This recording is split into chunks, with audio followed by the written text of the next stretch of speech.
वो आपको चाहिए, सलमान खान कहते हैं ना, मैं जब एक मर्तबा ठान लूँ तो मैं तो अपनी भी नहीं सुनता। And if India goes, then the universe goes. My dad always said, at the beginning, the world was black and white, and then God created India. अगर मैं आपसे पूछूं सर, टोटल कितनी जंगें थी जो पाकिस्तान जीता था, जिनका पाकिस्तान इस वक्त दावेदार बना बैठा है? जीरो। वो ये है कि क्या आप पपेट थे? क्या आप पुतली तमाशा था ये? क्या जनरल बाजवा के कहने पर आप सांस भी नहीं ले सकते थे?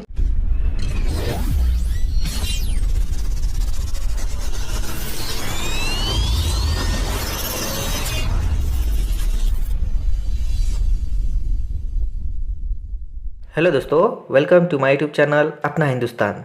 दोस्तों, पाकिस्तान मुल्क के लेखक तारिक फ़तेह, इनकी डेथ हो चुकी है दोस्तों।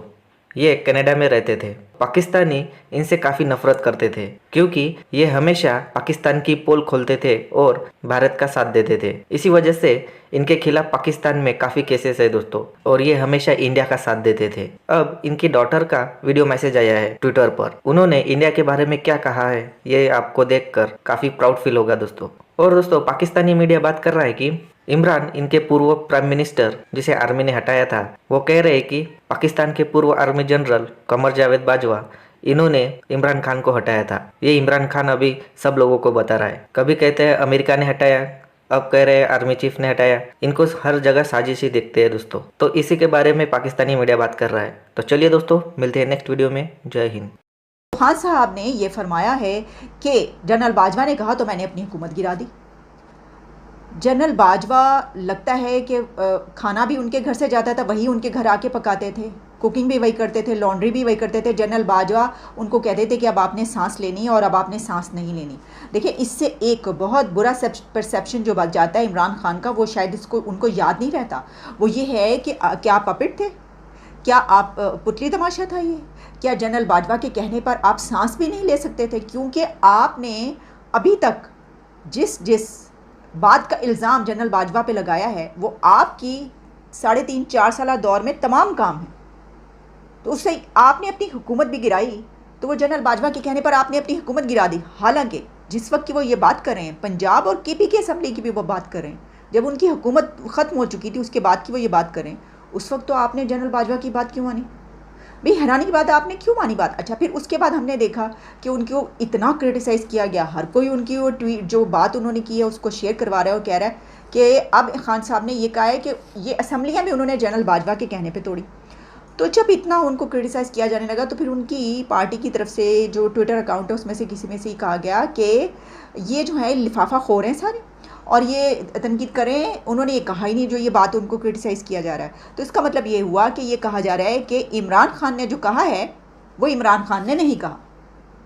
तो इमरान खान ने जो कहा है तो फिर वो किसने कहा है? वो इतनी स्टेटमेंट इतनी साफ क्लियर मैंने आपको सुनवा दी, वो ऐसी है कि उसके ऊपर ये कैसे कह सकते हैं कि इमरान खान ने ये नहीं कहा, वो उसमें कोई है नहीं, यानी कोई कॉम्प्लिकेटेड बात है ही नहीं उन्होंने जो की है साफ साफ। सर बस यही सिलसिला है, और यही नहीं, ये तो है ही ना, ये मैंने आपको बता दी बात जो उन्होंने कही। और इसके अलावा और बहुत सारी ये जो ARY को उन्होंने इंटरव्यू दिया, ऐसी बातें की हैं। तो जनरल बाजवा तो खुशी से झूम रहे होंगे, वो कह रहे होंगे कि मैं तो जेम्स बॉन्ड हूँ। और यानी पहले वो ये कह रहे होंगे कि पहले अमेरिका ने इमरान खान की हुकूमत ख़त्म करवाई, इमरान खान ने कहा रजीम चेंज अमेरिका ने करवाया। फिर मैंने अमेरिका के साथ मिलकर इमरान खान की हुकूमत गिराई। फिर मैंने हिंदुस्तान और इसराइल को भी अपने साथ मिला लिया और इमरान खान की हुकूमत गिराई। यानी वो अकेले भी गिरा देते हैं, फिर इसराइल और हिंदुस्तान के साथ मिलकर भी गिराते हैं, फिर अमेरिका के साथ भी इमरान खान की हुकूमत के ख़िलाफ़ साजिश करते हैं, और फिर उसके बाद इमरान खान के कहने पर भी वो कहते हैं अपनी हुकूमतें गिरा दो, तो इमरान खान वो कहते हैं और अपनी हुकूमत गिरा देते हैं। उस वक्त के जब ऑलरेडी वो उनके ख़िलाफ़ हैं बहुत ज़्यादा, इट कुत्ते का मतलब ये नहीं बोलना चाहिए, यानी ये कि बहुत ही ज़्यादा शदीद किस्म का टकराव है। तो इसके बाद भी वो जनरल बाजवा की बात क्यों मान रहे हैं खान साहब आप? वो आपको चाहिए, सलमान खान कहते हैं ना, मैं जब एक मर्तबा ठान लूँ तो मैं तो अपनी भी नहीं सुनता। तो उसके ऊपर आप, हम तो समझते हैं आप वैसे हैं, आप वो अमल करने वाले हैं कि आप अपनी भी नहीं सुनते। हम जंगों से रिलेटेड बात कर रहे थे, तो यहाँ पर ये बोला जाता है कि 1971 की जंग हम हारे थे। पता नहीं वो भी कैसे यहाँ पर ये लोग मान लेते हैं, क्योंकि हमने बांग्लादेश को खोया था। अगर मैं आपसे पूछूं सर, टोटल कितनी जंगें थी जो पाकिस्तान जीता था, जिनका पाकिस्तान इस वक्त दावेदार बना बैठा है? जीरो। पाकिस्तान ने कोई जंग नहीं जीती, पाकिस्तान ने सारी जंगें हारी हैं। क्योंकि जिस लिए इन्होंने जंग की थी, उसमें ये नाकाम हो गए। हिंदुस्तान ने तो जंग नहीं ना की। तो ये कश्मीर के लिए पहली जंग हुई, वो हम कश्मीर पूरा हासिल ना कर सके तो हम हार गए। 65 जंग भी हमने कश्मीर के लिए की शुरू, वो भी 1 इंच नहीं मिला। हाँ जी। बांग्लादेश वाली जो है सिविल वॉर हमने शुरू की, कत्लेआम लोगों का किया, उन्होंने भी वहाँ पे वेस्ट पाकिस्तानियों पे हमले किए। मेरी किताब पाकिस्तान गैरिजन स्टेट में पूरी डिटेल्स है और बेतहाशा किताबें हैं, जो पाकिस्तानियों ने लिखी हैं। तो सच बोलने का रिवाज पाकिस्तान में है, लेकिन उनकी उनको वो इज्जत नहीं दी जाती, उनको ये क्योंकि इन्होंने झूठ सारा बोला होता है। मसलन मैं आपको एक मिसाल दे दूं। जब ये ईस्ट पाकिस्तान में जंग हो रही थी, और ये किसने लिखा है? ब्रिगेडियर सिद्दीकी साहब, जो आईएसपीआर के स्पोक्स पर्सन थे।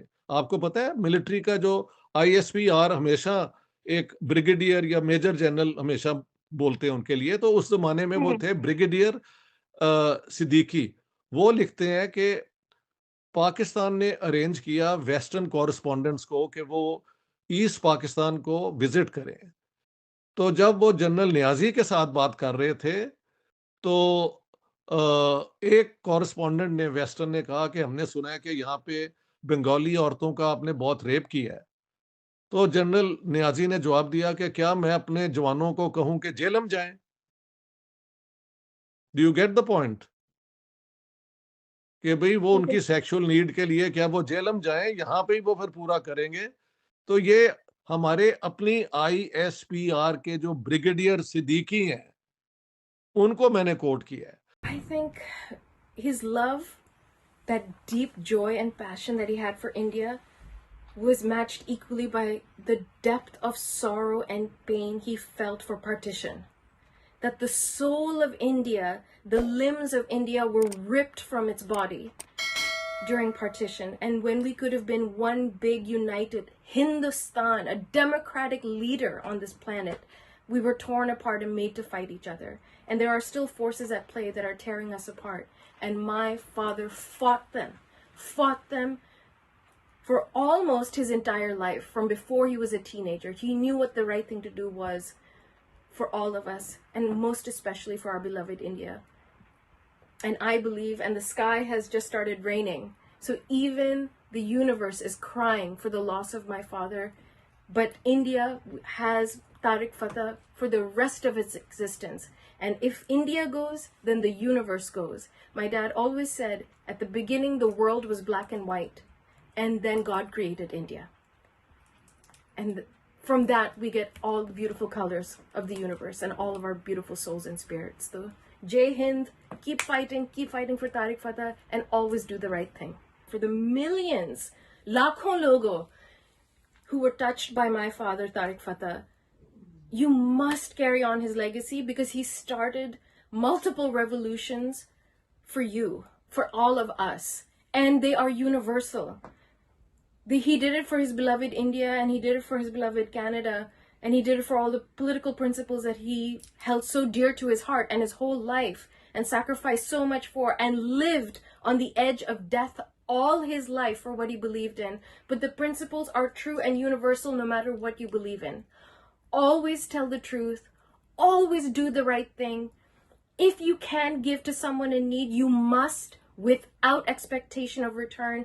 And if you have to say something that is an ugly truth, even if it hurts someone's feelings, but you know it's the right thing to say, then you must do it. You have an obligation to the universe. You have an obligation to humankind. If you see someone suffering, heal their suffering if you can. And if someone is being disrespected, their land is being stolen from them, their education is being denied, their land, their life is compromised in any way, you must stand up for them. These are basic principles, and he lived them with every fiber of his being. And at the same time, any opportunity you have to make someone laugh, to give them joy, to educate them, do it. And give of yourself wholeheartedly and freely, and give everything you can for the collective, for our collective Balochistan, for our collective Kurdistan, for a free Iran, for a beautiful India, for a beautiful earth, for our universe that we all belong to, because we all come from the same place. And now my father has returned to the place of his birth.